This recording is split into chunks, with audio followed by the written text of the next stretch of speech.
তাহলে কোরআন যদি জানতে চাও, আম্মা হযরত আয়েশা সিদ্দিকা রাদিয়াল্লাহু তাআলা আনহাকে জিজ্ঞাসা করা হয়েছিল, এ আম্মা জান, আমার রাসূলকে নিয়ে কিছু আমাদেরকে শোনান। সঙ্গে বলি আম্মা জান বলেছিলেন, তোমরা কি কোরআন দেখো না? আমার রাসূলুল্লাহ লাইফ স্টাইলটা হলো কোরআন। মুসলমান ঘরের ছেলেমেয়েরা, তরুণেরা, আমার নবী পাকের নিজের হৃদয়ে রাখুন, যাদের দিলে রাসূল থাকবে তারা কত সম্মানিত হবে শুনুন। এ যুবকেরা, তরুণেরা, আজ নতুন নয়, আল্লাহ দিনের উপরে টার্গেট করা, মসজিদকে টার্গেট করা, মাদ্রাসাকে টার্গেট করা, এটা আজকে নতুন নয়। কেউ হালকা হালকা করে করছিল, তখন আমরা ট্রিটমেন্ট করিনি, তাই রোগটা এখন একটু বড় হয়ে গেছে। তবে মনে রাখবেন, যুগ যুগ ধরে জালিম অত্যাচারী সন্ত্রাসীরা হক নবীদের উপরে, ইসলামের উপরে, মানবতা, সভ্যতা, ধর্মের উপরে, আল্লাহর ঘরের উপরে, মসজিদ, মাদ্রাসা, কোরআনের উপরে বারবার আঘাত দিয়েছে। এটা আমার রাসূল পাক সাল্লাল্লাহু আলাইহি ওয়াসাল্লাম দুনিয়ার জমিনে আসার আগের একটা ওয়াকিয়া আপনাদের শোনাই। নওজোয়ান তরুণেরা, যুবকেরা, এ নবী পাকের প্রেমিকেরা, আল্লাহ নবী, নূর নবী, দয়া নবীকে আমার আল্লাহ পাক সবার আগে তৈরি করেছে। এটা আপনারা মানেন না মানেন না? আল্লাহ পাক আমার নবী পাককে সবার আগে তৈরি করেছে। আমার আল্লাহ পাক আমার নবী পাকের নূর মোবারক থেকে পুরো কায়নাতকে তৈরি করেছে। মনে রেখে দেবেন, হযরত জিবরাইল আলাইহিস সালাম আমার নবী পাকের দরবারে একবার আসলেন। এক তারিখে আসার সময় আমার নবী জিজ্ঞাসা করেছিলেন, ও হযরত জিবরাইল, আপনার বয়সটা কত? হযরত জিবরাইল আলাইহিস সালাম বললেন, হুজুর, এমনি ভাবে তো আমি বলতে পারবো না, তবে হ্যাঁ, একটা নমুনা আপনাকে বলতে পারি। আল্লাহ যখন আমাকে বানিয়েছিল, কোনো কিছুই আল্লাহ পাকের ছিল না, শুধুমাত্র আল্লাহ পাকের আরশ ছিল। ওই আরশের নিচে একটা নূরের পর্দা ছিল, ওই পর্দার নিচে আমাকে আল্লাহ থাকতে দিয়েছিল। আমি জিবরাইল যখন চোখটা খুলেছিলাম, ওই পর্দা দিকে যখন নজরটা পড়লো, আমি জিবরাইল অবাক হয়ে গেলাম। ওই পর্দার মধ্যে একটা নূরের ঝলক দেখেছিলাম।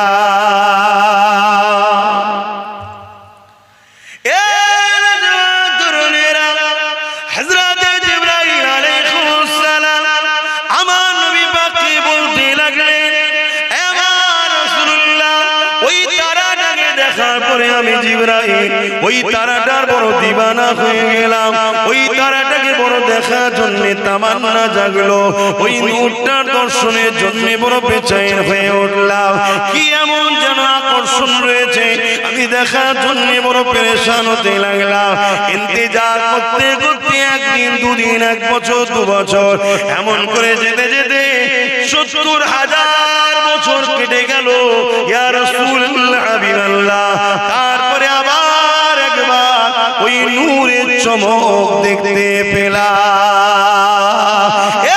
যুবকেরা, তরুণেরা, হযরত জিবরাইল আলাইহিস সালাম বললেন, ইয়া রাসূলুল্লাহ, হাবিবাল্লাহ, ওই দ্বিতীয়বার দেখার পরে ওই নূরের উপরে আমার টান আরো বেড়ে গেল। আমি দিবানা হয়ে দেখার জন্য মাতোয়ারা হয়ে গেলাম।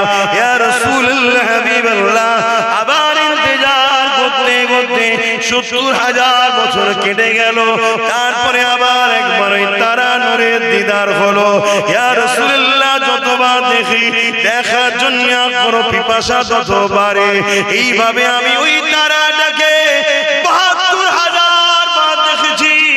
আর একবার উদিত হওয়ার পর ওই নূরটা 72,000 বছর পর আবার জাহির হয়। এইভাবে ওই নূরটাকে আমি জিবরাইল 72,000 বার দেখেছি। আরো জোরে বলুন সুবহান আল্লাহ।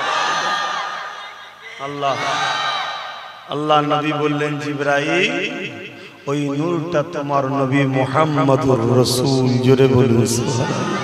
কি গো উম্মত বলবে না সুবহানাল্লাহ? অনেকে সব কথা শুনে আবার বলে এটা শুনে আমি কি করব? ও বেটা শেষ, ওকে এই জায়গায় আনা হয়েছে বড় প্ল্যান করে, ওকে বড় প্ল্যান করে আনা হয়েছে। কেন কবরের জমিনে তিনটে প্রশ্ন করা হবে।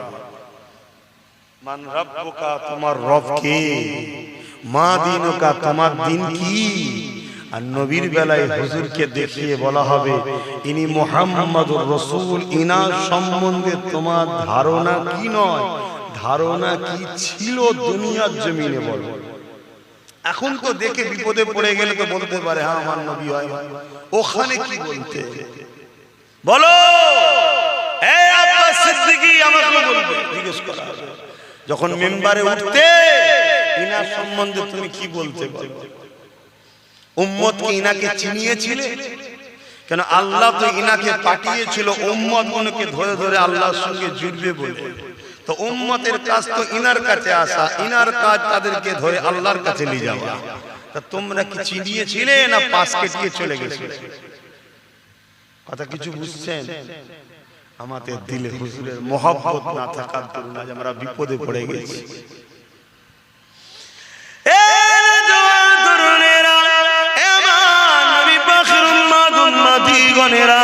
আল্লাহ নবীকে মুহাব্বত করে ভালোবাসে, প্যার করে।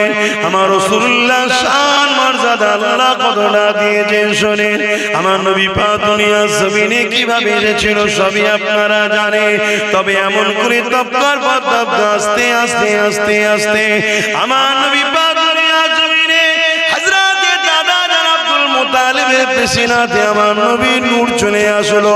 যে সময় দাদার পেশিনাতে নবী মুহাম্মদ রাসূলের নূর ছিল, ওই পিরিয়ডে পৃথিবীর জমিনে একটা রাজা ছিল, যে বড় অহংকারী রাজা, সে বড় ক্ষমতাশালী রাজা। সে অহংকার দেখে আল্লাহর কাবা শরীফকে ভাঙা স্বপ্ন দেখেছিল। আপনারা নাম জানেন বাদশা আব্রাহা বাদশাহ। কি নাম? আব্রাহা। মনে থাকবে আপনাদের?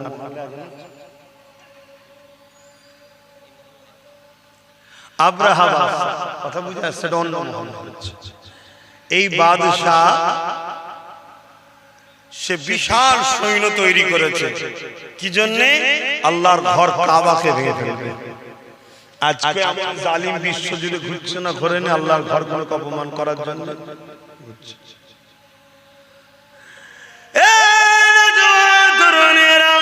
আব্রাহা বাদশাহ বিশাল সৈন্য তৈরি করলো। নাজ্জাশী বাদশাহ গায়ে চিড়ি দিয়ে ওখান থেকে সৈন্য নিয়ে এসে এমন করে বিশাল কাফেলা নিয়ে আল্লাহর ঘর কাবা শরীফকে ভাঙার জন্য আগিয়ে আসতে লেগেছে। এবং আব্রাহা নিজে একটা বিশাল হাতির উপরে চেপে এমন করে কাবা দিকে আগিয়ে আসতে লেগেছে। বিশাল বাহিনী নিয়ে, অস্ত্র শস্ত্র নিয়ে, তীর বল্লম ধনুক নিয়ে, লোহা সজ্জিত করে নিয়ে এইভাবে তারা কাবাকে ভাঙার জন্য মক্কার জমিনের দিকে রওনা দিতে লেগেছে। কিছু দূর আগে আসার পরে শোনো গো, শোনো গো, শোনো গো, ওই আব্রাহা বাদশাহ তার সৈন্যদেরকে নিয়ে একটা ফাঁকা জায়গায় তাঁবু তৈরি করলো। ওই তাঁবু তৈরি করে নিয়ে সেনা প্রধানদের সঙ্গে আলোচনা করতে লাগলো। কিছুতে একটা বাহানা দরকার, এমনি এমনি ডাইরেক্ট কি করে হামলা করে কিছুতে একটা বাহানা তৈরি করতে হবে। বুদ্ধি পরামর্শের মধ্যে উঠে এলো মক্কার মানুষেরা উট গৃহপালিত পশু লালন পালন করে, বিভিন্ন এলাকায় সেগুলোকে চরণের জন্য ছেড়ে দেওয়া হয়, ওগুলোকে বন্দী করে নেওয়া হোক। তারা বন্দী যখন করবে, তারা এই বাহানায় আমাদের সঙ্গে কথা কাটাকাটি করবে। ওই কথা কাটাকাটিতে আমরা তাদের উপরে হামলা চালিয়ে দেব। কথা মতো কাজ হয়ে গেল। মক্কার মানুষের উটগুলোকে বন্দী করতে লাগলো। ওই বন্দির মধ্যে আল্লাহ নবীর দাদা জান হযরত আব্দুল মুতালিব হুজুরের 2 শত উট ছিল, ওই উটকেও আব্রাহা বাহিনী বন্দী করে ফেললো। কিন্তু কেন বন্দী করলো? যাতে করে তারা এসে কথা কাটাকাটি করে, এই সুযোগে আমরা লড়াইয়ের একটা রাস্তা পেয়ে যাই। শুনছেন তো? যেমন আজকের আব্রাহা বড় চেষ্টা করছে, এটা বাহানা খুঁজছে, পায়ের উপরে পা দিয়ে ঝগড়া করছে না করেন? কখনো টেনে মারছে, কখনো চাকরি করতে গেছে মারছে, কখনো মিডিয়ার মাধ্যমে গাল দিচ্ছে, কখনো আল্লাহর নামে লাইটিং উল্টো পাল্টা করছে, কখনো একটা ফটো টাঙিয়ে দিয়ে তাতে ইটা সিটা লিখে দিচ্ছে। কি হচ্ছে না হয়? এটা বাহানা খুঁজছে যাতে করে একটা ঝগড়া করা যায়। শুনছেন তো নাকি? এই বাহানা খুঁজতে খুঁজতে খুঁজতে লাস্টে এমনও খুঁজছে যে এই মসজিদে এই আছে, ওই মসজিদে ওই আছে, ওই মসজিদে ওই আছে, এরকম সব করছে না? করছে না? এমনকি এর আগে কি করেছে? মসজিদের সামনে বাঁধন নাচানোর মতো নেচে উঠছে। এই কথা বুঝছেন না? বুঝুন। তবে এই সব কিছুর পিছনে আমাদের দোষ আছে না? এক কথা বলছো না তো? আচ্ছা, একটু দোষ আছে ভাই, একটু দোষ আছে।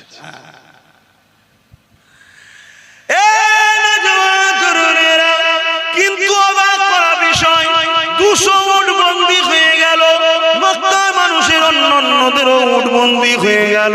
কোনো ভরুক্ষেপ নেই, কেউ লোক পাঠায়নি, কেউ খোঁজ নিতেও আসেনি, কেউ কথা বলতে আসেনি।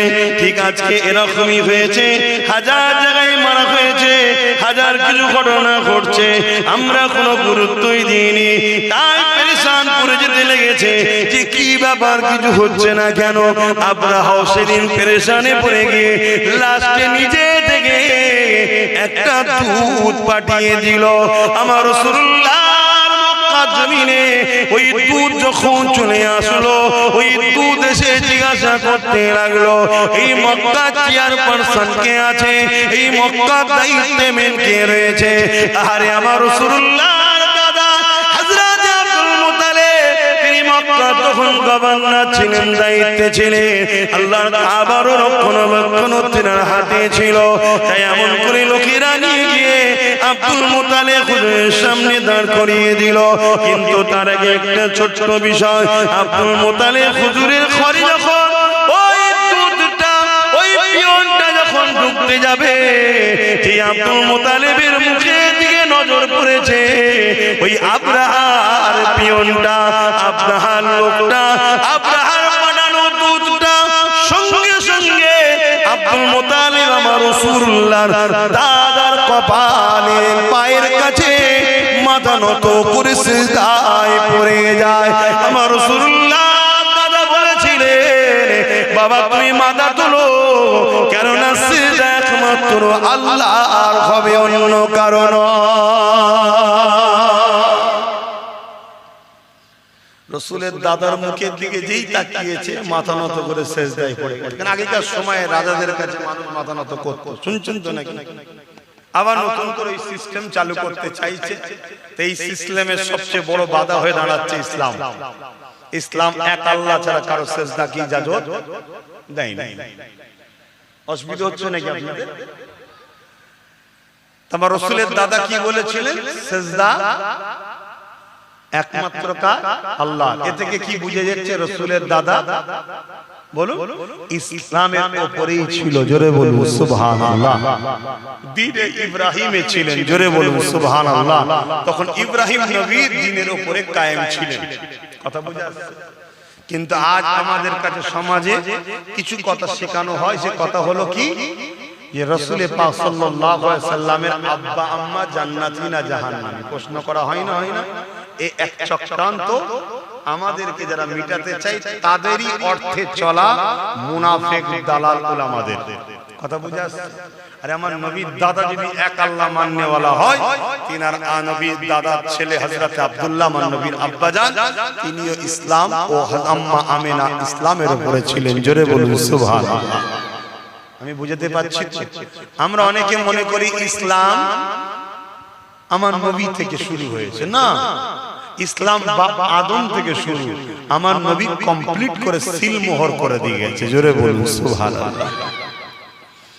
বাবেরা নওজওয়ানেরা ওই জায়গাতে আসি আমার নবী পাকের দাদার কপালে তখন আমার নবী পাকের নূর মুবারক রক্ষিত ছিল আমার নবী পাকের নূরের চমকেতে এমন করে আব্রাহা বাদশাহ সেনাপ্রধান এবং তিনার উজি সিজদাতে পড়ে যেতে লাগলো অনেক বড় কথা এমন করে বলতে লাগলো এ আব্রাহা বাদশাহ বলতে লেগেছে এ মক্কার গভর্নর এ মক্কার দায়িত্বে যিনি রয়েছেন আব্দুল মুতালিব আমাকে আব্রাহা বাদশাহ পাঠিয়েছে এমন করে মক্কার উপরে হামলা করবে আমাদের লক্ষ্য কাবা ঘরকে ভেঙে দিয়া তোমাদের সঙ্গে কোনো লড়াই করা নাই তোমরা সাইড হয়ে যাও আমরা আসবো কাবাকে ভাঙবো আর চলে যাব এটাই হলো আমাদের লক্ষ্য আমার রাসূলুল্লাহ দাদা কি উত্তর দিয়েছিলেন শোনো তোমার বাদশা আব্রাহাকে যে বলকে যাও আমার 200 উটকে বন্দী করেছে ওই 200 উটের মালিক আমি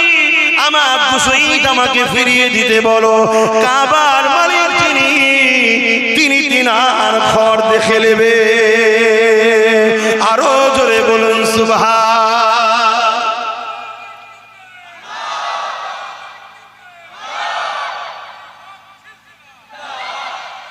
আল্লাহ এই কথা শুনে দুধ বড় অবাক হয়ে গেল যে এত সহজে ছেড়ে দিচ্ছে তো এই জায়গায় ওই যে পিয়ন যে এসেছিল সে বলছে এই কথাটা আপনি আব্রাহার কাছে গিয়ে বললে আরো বেশি সুবিধা হয় আল্লাহ নবীর দাদা অনেক বড় কথা আব্রাহার কাছে যাচ্ছে আব্রাহা তাঁবুর মধ্যে একটা ঘর আছে সেই ঘরের মধ্যে আছে চতুর্দিকে সৈন্য দিয়ে ঘেরা কথা বুঝে আসছে তো এই দুধ যে পিয়ন এসেছিল সে বলছে আপনি একটু বাইরে দাঁড়ান আমি ভেতরে গিয়ে রাজা মশাইকে আপনার সম্বন্ধে একটু জানিয়ে এসে আপনাকে নিয়ে যাব তা ওই আব্রাহা যে পিয়ন ছিল সে গিয়ে আব্রাহাকে বলতে লেগেছে আরে যিনি আসছে ইনি মক্কার সর্দার এবং ইনার মধ্যে কিছু বাত আছে একটু সাবধানে আপনি কথা বলবেন এই রাসূলের দাদা তারিফ শুনে না আব্রাহা বড় অহংকারী ছিল সে রেগে গেছে আরে তুমি আমার খাও ওর প্রশংসা করো ওর গুণ গাও ডাকো আমি পৃথিবীর সবথেকে শক্তিশালী রাজা আমি যে কোনো দেশ যে কোনো মুলক যে কোনো জায়গাকে আমি যে কোনো সময় কব্জা করে নিতে পারি আর তুমি আমাকে একটা সামান্য ব্যক্তির সম্বন্ধে তুমি কি শোনাচ্ছ হাই রে বোকা সে তো জানে না যে কাকে ডেকেছে যখন আমার নবীর দাদা ঘরে ঢুকছে আর ওই জালিম অত্যাচারী আব্রাহা যেই নবীর দাদার দিকে তাকিয়েছে নূরে মুহাম্মদ রাসূলের এতে নজর পড়েছে উঠে দাঁড়াতে লেগেছে জোরে বলুন সুবহানাল্লাহ আরো জোরে বলবেন না সুবহানাল্লাহ আমি আগে বললাম না দিলে হুজুর রাখেন জালিম যত বড়ই হোক সে আপনাকে দেখে সম্মান করবে ঘাবড়ে যাবে কথা কিছু মাথায় ঢুকছে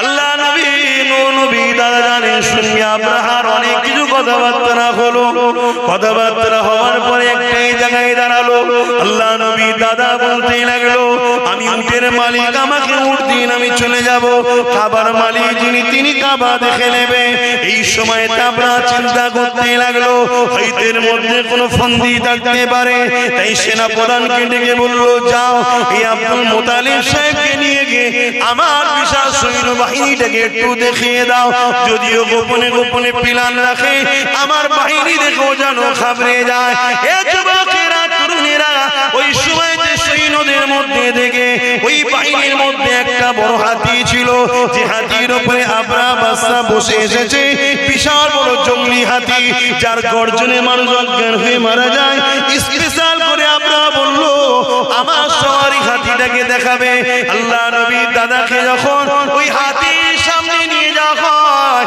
মন দিয়ে শুনুন হাতি ওই দিকে মুখ করেছিল পিছন দিক দিয়ে রাসূলের দাদাকে নিয়ে যাওয়া হচ্ছে এমন করে কোনো এক সময় যখন হাতি এই দিকে ঘুরেছে যখনই ঘুরেছে আমার নবীর দাদার দিকে নজর পড়েছে হাতি তার ক্ষমতা অনুযায়ী তার ছুটের মতো জোরে জোরে হেঁটে এসে নিজের সোর আর মাথা দিয়ে আমার নবীর দাদাকে সিজদায় পড়ে যায় আরো জোরে বলুন সুবহান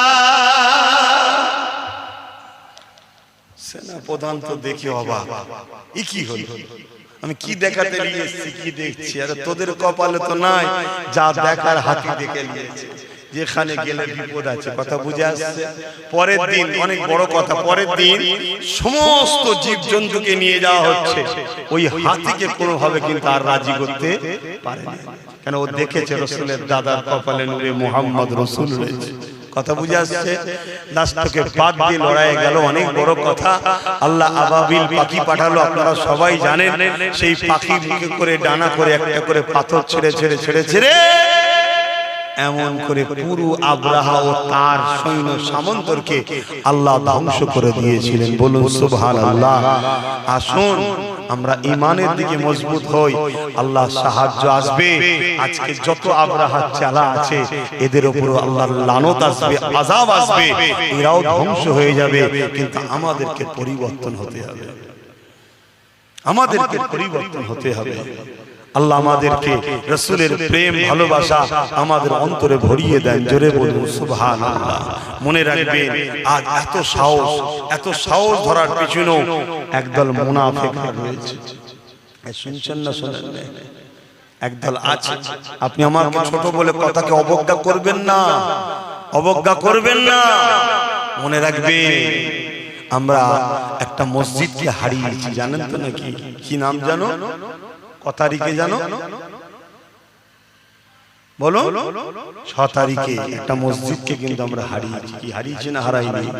পৃথিবীতে যুগে যুগে যতদিন বাঁচবেন নিজের ছেলেকে বলবেন, বাবারা শোনো, আমার আল্লাহ ঘরকে মিথ্যা ইলজাম দিয়ে জালিমরা চক্রান্ত করে মসজিদকে শহীদ করে দিয়ে তাকে খনন করে হাজারো চেষ্টা করেছে, অন্য কিচ্ছু প্রমাণ পাওয়া যায় না।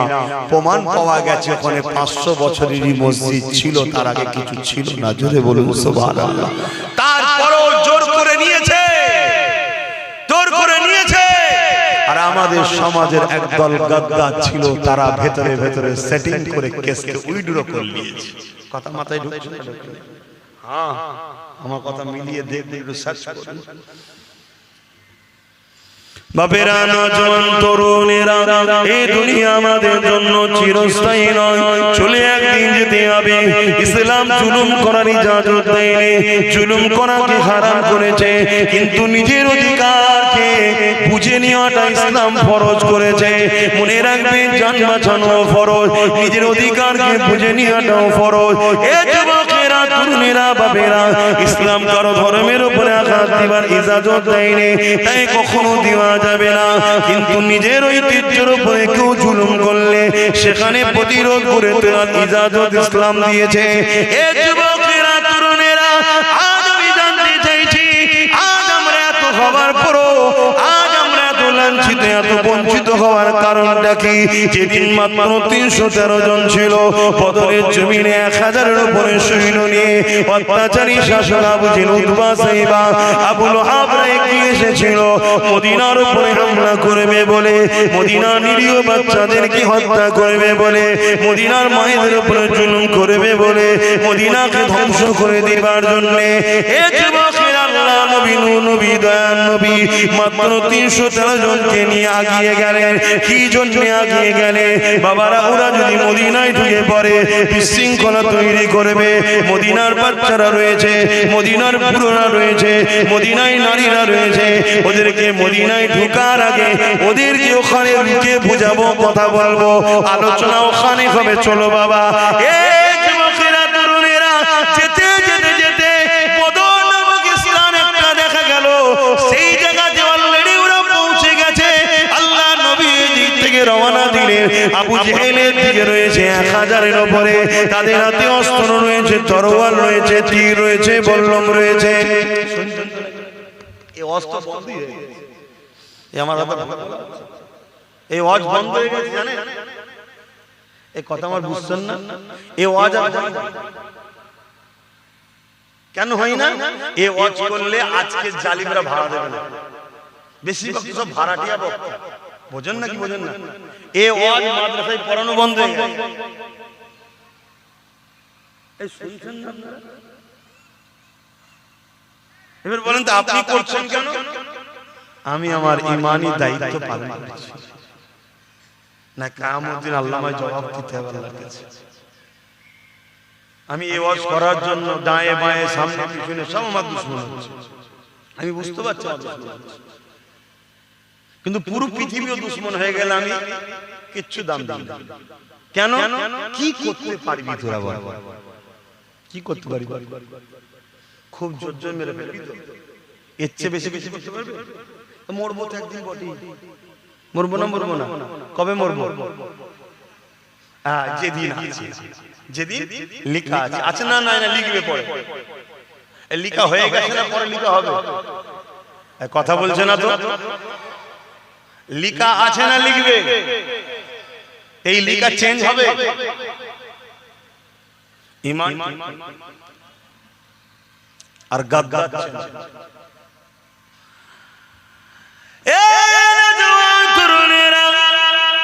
আল্লাহ নবী 313 জনকে নিয়ে এগিয়ে যাচ্ছে, যারা আমল করে কোনো হাতে অস্ত্র না, ঘোড়া উঠো নাই, খালি পায়েতে মরুভূমির ওপর দিয়ে হেঁটে হেঁটে যেতে লেগেছে। এমন করে হাতে খাজুরের ডাল রয়েছে, আর সামনে দিকে যে কাফেলা রয়েছে, যারা কিনা মক্কা থেকে 430 কিলোমিটার দূরে এসে এমন করে আগে এসে তারা দেখা যায় এমন করে হাতে অস্ত্র রয়েছে, তীর রয়েছে, বল্লম রয়েছে, সব কিছু নিয়ে তারা এমন করে বদর নামের স্থানে হাজির হয়ে গেছে। মদিনার উপরে হামলা করবে বলে আল্লাহ নবী সেখানে তাদেরকে দান করিয়ে দিলে। এ যুবকেরা, তরুণেরা, বাপেরা, তারা কোনো কথা শুনতে রাজি নয়। তারা বলতে লেগেছে এই সুযোগে মেরে দে, এই সুযোগে মেরে দে, কেননা আমাদের সংখ্যা 1000 আর মুহাম্মাদের সংখ্যা মাত্র 313 জন। আমাদের হাতে অস্ত্র রয়েছে, মুহাম্মদ খালি হাতে রয়েছে, আমাদের হাতে তীর বল্লম রয়েছে, ওদের হাতে খালি হাতে রয়েছে, আমাদের গায়ে লোহার জামা রয়েছে, ওদের গায়ে কোন রকম ভাবে কাপড় রয়েছে, আমরা ঘোড়ার পিঠে ঘোড়ার পিঠে রয়েছি, ওরা তো খালি পায়ে রয়েছে। এই একটা মৌকা, এদেরকে মেরে দে, মেরে দে। আজও কেউ যদি মনে করে এই একটা মৌকা, সব জায়গায় আমরা, সব জায়গায় ক্ষমতা আমাদের, সব জায়গায় আমরা বসে আছি, সামনে আমরা, পিছনে আমরা, উপরেও আমরা, চারিদিকে আমরা, এই সুযোগে মেরে দে, এই সুযোগে দেখেলে তাহলে জালিমদেরকে জানিয়ে দি, মনে রেখে দিও মারনেওয়ালা থেকে বাঁচানেওয়ালা অনেক বড়। আরো জোরে বলুন সুবহান।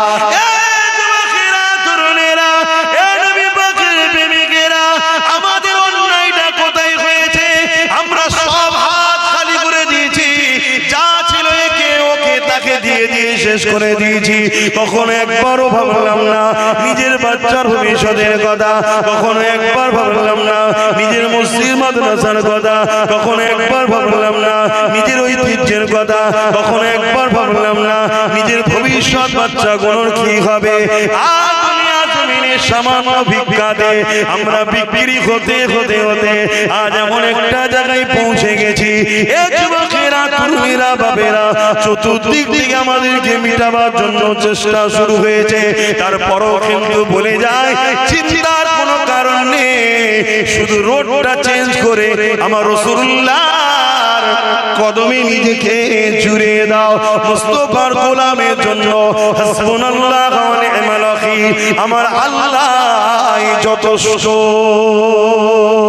আরো জোরে বলুন সুবহান। নিবার হয় না, না নিবার হয় না, আমি তো ডিউটি পালন করছি বাপ, আল্লাহর কাছে ধরা না পড়ে যায়, ডিউটি পালন করছি, আগেও করেছি আজও করছি, নিবার হয় না, না নিবার হয় না।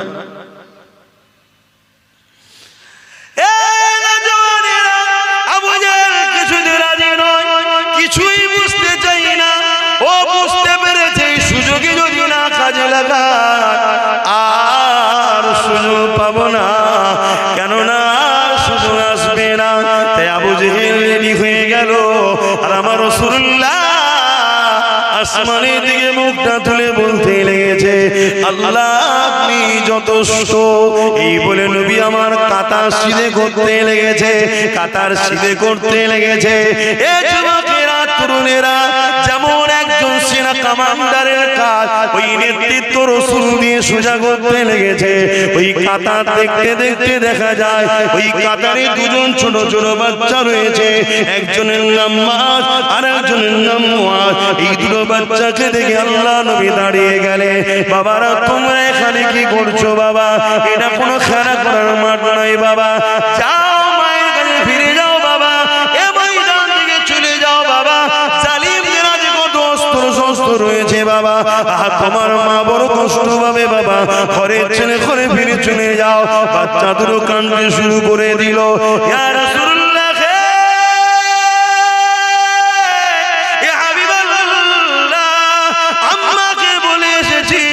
আমি আমার রাসূলুল্লাহর পাশে দাঁড়াবো। মা ইজাজত দিয়ে দিয়েছে, বাবা যে কোনো হাল হোক না কেন নবী ছেড়ে চলে আসবি না বাবা। ইয়া রাসূলুল্লাহ, হাবিবাল্লাহ, আপনি যদি যান আপনার সঙ্গে যাব, আর আপনি যদি না যান আমাদেরকে বেরিয়ে দেবেন না, আমাদেরকে ফিরিয়ে দেবেন না। এ যুবকেরা, ঈমান কোথায়? ঈমান কোথায়? ঈমান কোথায়? কিসের মোহাম্মত দেখাও? কিসের নবীর উম্মত দাবি করো? কিসের মুসলমান দাবি করো? হ্যাঁ, দুনিয়ায় তুমি বললে জানাজা হবে। হ্যাঁ, দুনিয়ায় বললে তোমার জানাজাতে কোনো পীর পীরজাদাও আসবে। হ্যাঁ, তুমি বললে হয়তো মানুষ মুসলমান কোন মনে করে জানাজায় দাঁড়াবে। কিন্তু মনে রাখবে, মিনহা খালাকনাকুম ওয়া ফিহা নুঈদুকুম ওয়া মিনহা নুখরিজুকুম তারাতান উখরা বলে যখন মাটি দিয়ে চলে যাবে, ওই কবরটা তোমার জন্য জাহান্নামের একটা গর্ত হয়ে যাবে। কেননা জীবনে তুমি আল্লাহ দ্বীনের জন্য কি করেছো বলো? আজকে আমরা সহজে ইসলাম পেয়েছি, সহজে মসজিদ পেয়েছি, সহজে মাদ্রাসা পেয়েছি, সহজে কোরআন পেয়েছি। তাই আজকে আমাদের মসজিদ মাদ্রাসার উপরে দরদ নাই, আমাদের মসজিদ মাদ্রাসার উপরে কোনো খেয়ালই না। আমাদের খেয়াল হলো বেঈমান, জালিম, অত্যাচারী, কাফের, বদমাই নেতাদের গদি কি করে বাঁচবে, এদিকেই খেয়াল। ভুল বললাম? কষ্ট হয়ে গেল? কিচ্ছু আসবে না, কিন্তু সবাই উঠে চলে যাও, তাও আসবে না। মাদ্রাসা কি করে হবে? হবে না তো কি হয়ে যাবে? যদি মাদ্রাসা না হয় আমার অসুবিধা আছে? কথা বলছো না? এই মাদ্রাসা কি আমার আমার ঘর নাকি? আমার পেরেশান, আমার ঘর হবে না, আমি থাকবো কোথায়, শোবো কোথায়? এ তো আল্লাহর দ্বীনের শিক্ষা দিবার ঘর, এ তো রাসূলুল্লাহর ঘর। তা আল্লাহর দ্বীনের শিক্ষা দিবার ঘর আমি কি করতে পারি? এ তো আল্লাহ করায়, আমার দ্বারা, তোমার দ্বারা, ওর দ্বারা, ওর দ্বারা আল্লাহ করিয়ে নেয়। জোরে বলুন সুবহানাল্লাহ।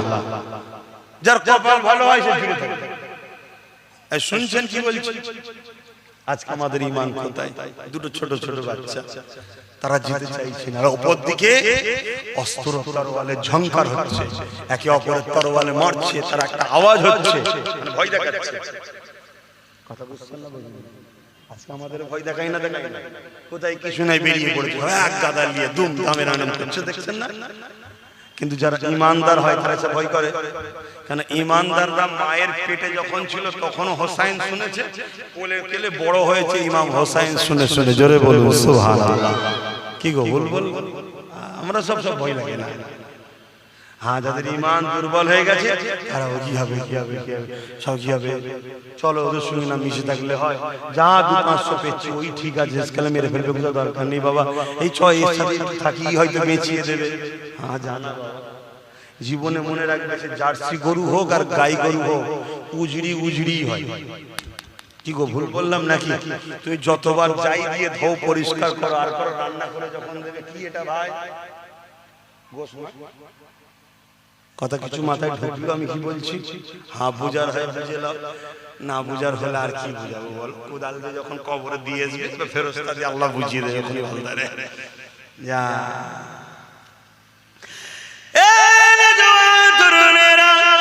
আল্লাহ নবী বাচ্চাদেরকে বুঝাতে লেগেছে, তাদের চোখে পানি বেরোতে লেগেছে, বাচ্চাদের বলতে লেগেছে, ইয়া রাসূলুল্লাহ, হে হাবিবাল্লাহ, হুজুর আপনি আমাদেরকে এখান থেকে সরিয়ে দেবেন না, হুজুর আপনার সঙ্গে থাকার ইজাজত দেন। আল্লাহ নবী বাচ্চা ধরে কাকুতি বিনতি দেখে আরে রহমতের নবী ইজাজত দিল বড় ভাইটাকে। ঠিক আছে, মায়ের কোলে দুটো সন্তান খালি হয়ে যায়, এটা কেমন লাগে? একটা ভাই বড়কে ইজাজত দিলাম, তুমি ঘরে ফিরে চলে যাও। ছোট ভাই হাউমাউ করে কাঁদতে শুরু করে দিয়েছে, ইয়া রাসূলুল্লাহ হাবিবাল্লাহ, আমি কেন বড় হয়ে এলাম না? আমার নসিব কেন বড় হলো না? আমি যদি বড় হতাম বদরের জমিনে আল্লাহ নবীর সঙ্গে দ্বীনের জন্য, আল্লাহর জন্য, হকের জন্য, রাসূলুল্লাহর জন্য দাঁড়িয়েছিলাম, কিয়ামতের দিনে এটা আল্লাহকে বলতে পারতাম। এইভাবে বাচ্চাটা কাঁদতে লেগেছে। হঠাৎ করে আল্লাহ বাচ্চার মাথায় বুদ্ধি দিয়েছে।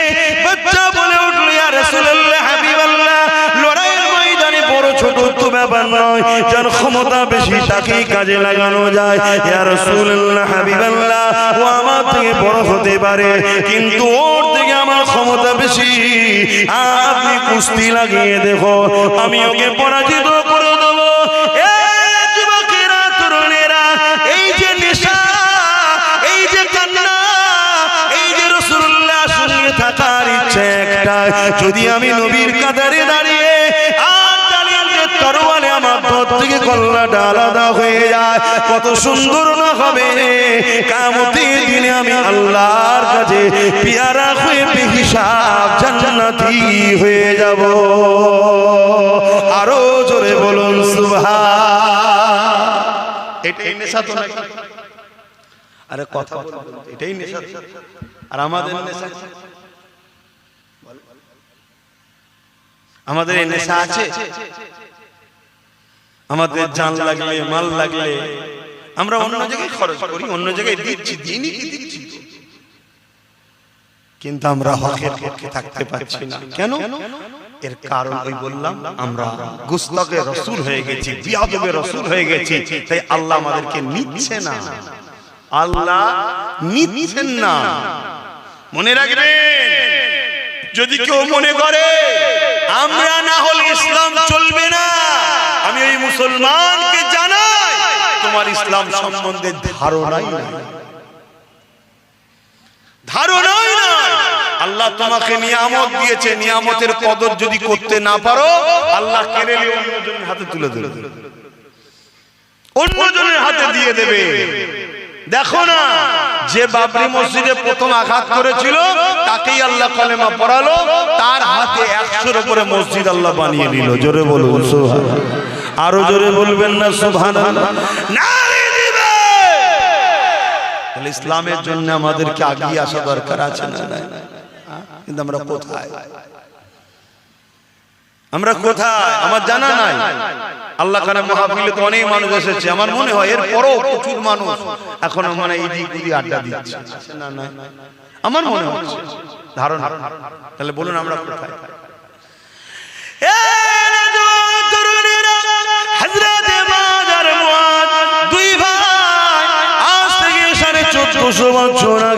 আল্লাহর জন্য, রাসূলের জন্য, দ্বীনের জন্য যে সংগ্রাম, যে কুরবান দেখিয়েছিল, আজ আমাকে সেই আলোচনা করতে হচ্ছে। কেননা তিনি আল্লাহর পেয়ারা হয়েছে, তিনারা নবীর পেয়ারা হয়েছে। এ যুবকেরা, তরুণেরা, বাপেরা, দুই ভাইতে কুস্তি লড়াই শুরু হয়ে গেল। ছোট ভাই বড় ভাইকে বলতে লেগেছে, ভাই আপনি তো বড়, আপনার সঙ্গে আমি কি করে পারি? কিন্তু আমার মাথায় এসেছে, আপনি যদি ইচ্ছা করে একটু পরাজিত হয়ে যান, আপনি বড় হিসাবে চান্স পেয়েছেন, আর আমি ক্ষমতা আছে বলে চান্স পেয়ে যাব, আপনিও জান্নাতি হয়ে যাবেন, আমিও জান্নাতি হয়ে যাব। ভাই আপনি কি রাজি? এতে নয়। এ যুবকেরা, তরুণেরা, বাপেরা, কথা মতো কাজ হয়ে গেল। ছোট ভাই যখন বড় ভাইকে আঘাত করলো, হালকা করে টাচ দিল, বড় ভাই জমিনে পড়ে গেল, আর ছোট ভাই বুকের উপরে বসে পড়ল, পরে বলতে লেগেছে, আর রাসূলুল্লাহ হাবিবাল্লাহ, দেখেন দেখেন আমার ক্ষমতা বেশি, আমি আমার ভাইকে পরাজিত করে দিয়েছি। আল্লাহ নবী মুচকি হাসলেন, কারণ নবী আমার সবই তো বুঝতে পারলেন। আল্লাহ নবী এদের ভালোবাসা দেখে আসমানের দিকে দুহাত তুলে বলতে লেগেছে, আল্লাহ এদের উপরে আমি রাসূলুল্লাহ রাজি হয়ে গেছি, আপনি রাজি হয়ে যান। আমার আল্লাহ আওয়াজ দিয়ে দিলে, হে আমার হাবিব রে, আজ বদরের ময়দানে আপনার পাশে যারা দাঁড়িয়েছে আমি আল্লাহ তাদের আগে পিছু সমস্ত গুনাহ মাফ করে দিয়ে জান্নাতি ঘোষণা দিলাম। এ যুবকেরা, তরুণেরা, এ নবী পাকের প্রেমিকেরা, অত সহজ নয় গো জান্নাত যাওয়া, অত সহজ নয় গো ঈমান, অত সহজ নয় গো মুহাব্বত বলা। হ্যাঁ, সহজে মুখ দিয়ে বলা যায় ইয়া রাসূলুল্লাহ আপনাকে ভালোবাসি, ইয়া হাবিবুল্লাহ আপনাকে ভালোবাসি, ইয়া রাসূলুল্লাহ আপনাকে মুহাব্বত করি, এটা বলা অনেক সহজ ব্যাপার, কিন্তু হাকিকাতে মুহাব্বত দেখানো অতটা সহজ নয়। আর আল্লাহ আমাদেরকে পরীক্ষা নিতে শুরু করেছে। হে যুবকেরা, তরুণেরা, সেদিন সাহাবাদের পরীক্ষা ছিল, ওই পরীক্ষাতে সাহাবারা কেমন ভাবে কামিয়াবি হয়েছে। হে যুবকেরা, তরুণেরা, এই বিশাল লড়াই শুরু হয়ে গেল। 313 জন, তিনাদের হাতে কিছুই ছিল না, তথাপি আল্লাহ নবী নূহ নবীর সাথে সাথ দিল। আল্লাহ পাক ফেরেশতা পাঠিয়ে এই 313 জন অল্প সংখ্যক হাত খালিওয়ালা লোকগুলোকে অস্ত্রধারী জালিমদের কাছে আমার আল্লাহ পাক কামিয়াবি দিয়ে দিয়েছিলেন। আরো জোরে বলুন সুবহান। সেই আল্লাহ আজও আছে না নাই? ক্ষমতা কমে গেছে নাকি? আমি সবাইকে জিজ্ঞেস করছি, পিছনের ভাইয়ের আমার উপরে কিছু বেজার নাকি? একটু সরাসরি দেন, ক্ষমতা আছে না? তাহলে সেই আল্লাহর ভরসায় হকের পক্ষে দাঁড়াতে আমাদের আপত্তি আছে কি গো? আমার দিলে, তোমার দিলে নবীর প্রেম ভালোবাসা ভরাতে হবে, জান মাল নবীর রাস্তায়, আল্লাহর রাস্তায় কুরবানি করতে হবে, তবেই তো আমরা কামিয়াবি হব, আল্লাহ সাহায্য পাবো। কখনো যদি প্রয়োজন হয় এই কামিয়াবিতে নিজেদের জান মাল কুরবান করতে, আমরা কি পিছপা হয়ে যাব? একটু আল্লাহকে সাক্ষী রেখে বলেন, পারবো তো নাকি? মারহাবা, নারে তাকবীর, নারে দিবে, নারে দিবে। আরে আমি ছোট্ট করে একটু টিপে দেখবো, 20টা লোক বলেন তো দেখি মাদ্রাসা নবীর ঘরে 5000 টাকা দিতে পারবে? দেখি 20টা লোক পারবে কি? মহব্বত তো অনেক আছে বাপ, আমি সবই জানি, কিন্তু পরীক্ষা তো দিতে হয়। যে মাদ্রাসাকে আজ মেটাতে চাইছে, আমি এই মাদ্রাসাকে তৈরি করব, তার জন্য 5000 টাকা দেবো। এখন তাকে, এখন না হয় পরে দিয়ে দেবেন, বেশি দেরি করবেন না, কেন কাজ শুরু হবে। বলুন 5000 টাকা 20টা মানুষ, বলুন কে কে দেখি হাত তুলে, দেখি হাতগুলো একটু গুনেলি, একটু হাতটা তুলবেন, গুনবো। হাতটা তুলবেন, একটা লম্বা করে হাত তুলে রাখুন, আমি গুনবো, তো 20টা হাত গুনবো, গুনে জলসা করবো। এখানে বসে বসে লেখালেখির সিস্টেম নেই। হাতটা তুলুন, 1 2 3 4 আর কই 5টা, আপনিও দেবেন, 6টা হয়েছে, 6টা হয়েছে। হাত নাবান, আচ্ছা কমসে কম 10টাই হোক। 6টার মধ্যে 7 নম্বরে কে আছে? 6টা হয়ে যায়, 4টে দরকার, তারপর আলোচনার দিকে যাবো। জলদি করে বলুন কে আছে? আর 4টে লোক দরকার। 4টের মধ্যে প্রথম কে হাত তুলে দেখি, কেউ আছে হাত তুলছে? এই 4টের মধ্যে প্রথম কে হাত তুলবে যে আমি 5000 টাকা দেবো, নবীর ঘরের ঢালাই হবে, এর জন্য আমি খরচ করবো, সামনে বছরে যেন ইনশাআল্লাহ ঢালাই হয়ে যায়, আল্লাহ কবুল করে, বলুন আল্লাহুম্মা আমিন। কে আছে বলো? কি আমার উপরে যদি রাগ থাকে থাকে যাক, মাদ্রাসার ভালোবাসাই তো বলি। রাগ আছে নাকি? আব্বাস সিদ্দিক একটু বেশি বোঝে তো বেশি বলে, অনেকের উপর আমার উপর রাগ আছে, আমি জানি। আমার কওমের লোকেদের রাগ বেশি হবে। এই 4টে মানুষ দরকার। এই 4টের মধ্যে প্রথম কে হাত তুলবে? হ্যাঁ হ্যাঁ, তাহলে আর 4টে লোকের, এতগুলো লোকের মধ্যে মাত্র 10টা লোকই হচ্ছে না যে আমরা 5000 টাকা নবীর ঘরে দেবো, নামটা লিখে এলেন, নগদ থেকে নগদ দেন, একটু বলেন। আর 4টে আছে? দরুদ শরীফ আল্লাহুম্মা সাল্লি আলা মাওলানা মুহাম্মদ ওয়া আলি। কে আছে একটু বলেন? 4টে ভাই লাগবে আমার, কি বাপ 4 জন দেন। কত ছেলের পিছনে খরচ করছেন, ভালো জিনিস, নবীর ঘরে তো একটু খরচ করে। নবীর পিছনে একটু খরচ করে নবীর মাদ্রাসায়। একটু বলবেন, কেউ হাত তুললে বলবেন যে চারটে মানুষ দরকার, এই চারটের মধ্যে প্রথম কি হাত তুলবেন? কি গো, চারটে ভাই পাওয়া যাবে না? বেশি তো চাইনি, 10,000 বলিনি, 20,000 বলিনি, মাত্র বলেছি 5,000 টাকা। যারা নাম লিখছেন একটু দেখবেন, অনেক আবার হাত তুলতে ভয় খেতে পারে, কেন এখন তো দান করেও নিরাপদ নেই। কথা বুঝে আসছে না? যারা মাদ্রাসাকে মিটাতে চায় তাদের কিছু মানে কি বলে, তাদেরই দলের লোক কিছু আমাদের ঘরের মধ্যে রাখা আছে। তারা সূরাতে সকলে মুসলমান, কিন্তু আমাদের কণ্ঠকে, আমাদের বারন্তকে সবসময় পিছন থেকে রুখে রেখেছে। তারা দেখে ও মাদ্রাসাতে খরচ করছে, তার মানে মাদ্রাসা হবে। মাদ্রাসা যখন হবে, চলো ওকে টার্গেট করো, ওর উপরে জুলুম করো। হাজারো জুলুম আসলো বা আপনাকে হকের পক্ষে টিকে থাকতে হবে, তবে চিরশান্তি। অত সহজ নাকি? আল্লাহ কি ঠিকালে বসে আছে জান্নাত দিতে হবে? তুমি প্রেমের ইজহার করো, ভালোবাসা দেখাও। আর ভালোবাসা তো বিপদ না এলে তো বোঝা যায় না। ভালোবাসা বিপদ না এলে বোঝা যায় নাকি? সুখের দিনে কি প্রেম ভালোবাসা বোঝা যায়? একটু বিপদ এলে তখন বোঝা যায় যে ভালোবাসা আছে না গেছে। বলেন, একটু হাত তুলবেন। কে আছে? একজন মানুষ হাত তুলে বলুন যে আমি দেবো। চারজনের মধ্যে কটা নাম হলো? তোমরা দেখো না কটা নাম হয়েছে? এখানে একটা লিখেছো, দুটো আছে, সব মিলিয়ে কটা হলো বলো? ফোনে একজন বলেছে, আল্লাহ দানকে কবুল করে বলো আল্লাহুম্মা আমিন। 7 জন হয়েছে, তাহলে 3টে দরকার। তো এতগুলো মানুষের মধ্যে থেকে 3টে নাই, তোমরা দিচ্ছ বলেই তো হচ্ছে। এভাবেই তো করতে হবে। আর তুমি যদি বলো যে দেবো না, তো এই মাদ্রাসাকে 3 তালাক করে দিবার লোক আছে, এক্ষুনি করে দেবে। কিন্তু সেখানে নামাজের শিক্ষা, রোজার শিক্ষা সব হবে, কিন্তু রাসূলুল্লাহর বিরুদ্ধে শেখানো হবে। বলো না, এক্ষুনি করে দেওয়া হবে। কথা কিছু বুঝছেন না, বোঝেন না? ওইগুলো বেরিয়ে দুনিয়া মাই ঘুরে বেড়াবে। তারা সব আলেম ওলামা সাধারণ মানুষের কাছে যে নামাজ, রোজা, হজ, যাকাত সব বুঝাবে, শুধু গাছের মূলটা কেটে নেবে, ঈমানটাকে কেটে নেবে। পাতা থাক, ডাল থাক, ফল থাক, সব থাক, ঈমানটা নেবে। কথা কিছু বুঝছেন না, বুঝেন না? ইও চলছে বাবা। ব্রিটেনের মাটির তলায় খ্রিস্টানদের গোপন মাদ্রাসা, তারা কোরআন হাদিসকে রিসার্চ করছে, করে কোন কোন পয়েন্টে মুসলমান শেষ হবে সেসব গুলো বার করছে তারা।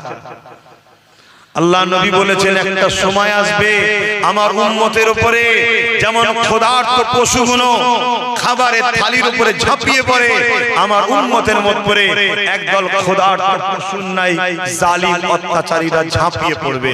সাহাবা হুজুররা জিজ্ঞেস করলেন, ইয়া রাসূলুল্লাহ, হাবিবাল্লাহ, সেদিন কি আমার ভাইদের সংখ্যা কম হবে, অর্থাৎ উম্মতের? আল্লাহ নবী বললেন, না, সংখ্যা কম হবে না, অনেক হবে। তারপরও তাদের উপরে হামলা হবে। কেন? আল্লাহ নবী বললেন, তাদের মধ্যে 2টো বুড়াই ঢুকে যাবে। একটা বুড়াই হলো তারা দুনিয়াকে লোভে পড়ে যাবে, দুনিয়ার লোভে পড়ে যাবে, দুনিয়ার লোভে পড়ে যাবে। আমাদের মধ্যে চিন্তা হয় 5,000 টাকা খরচ হয়ে যাবে, এটা লোভ, দুনিয়ার লোভে পড়ে যাবে। দুনিয়া সামান্য ভিক্ষার জন্য আমরা জালিম অত্যাচারীদের পায়ের তলার জুতো হয়ে গেছি, এই একটা। আর দ্বিতীয় নম্বর হলো তাদের অন্তরে আল্লাহর ভয় সরে গিয়ে দুনিয়ার ভয় ঢুকে যাবে। বাবা, হক কথা বলবো না, ইমামতিটা চলে যাবে। হক কথা বলবো না, মিথ্যা কেস খেতে হবে। হক কথা বলবো না, জেলে চলে যেতে হবে। হক কথা বলবো না, তুরলি চলে যাবে। হক কথা বলবো না, ঝগড়া হবে। এসব ভয় ঢুকছে না, ঢোকে না? এক কথা বলছো না তো, এটা দুনিয়া। তাহলে ঢুকেছে তো নাকি? আল্লাহ আমাদেরকে হেফাজত করেন, বলুন আল্লাহুম্মা আমিন। আরো জোরে বলুন আল্লাহুম্মা আমিন। আর 3টে বান্দা বলুন 5,000 5,000 করে দেবে।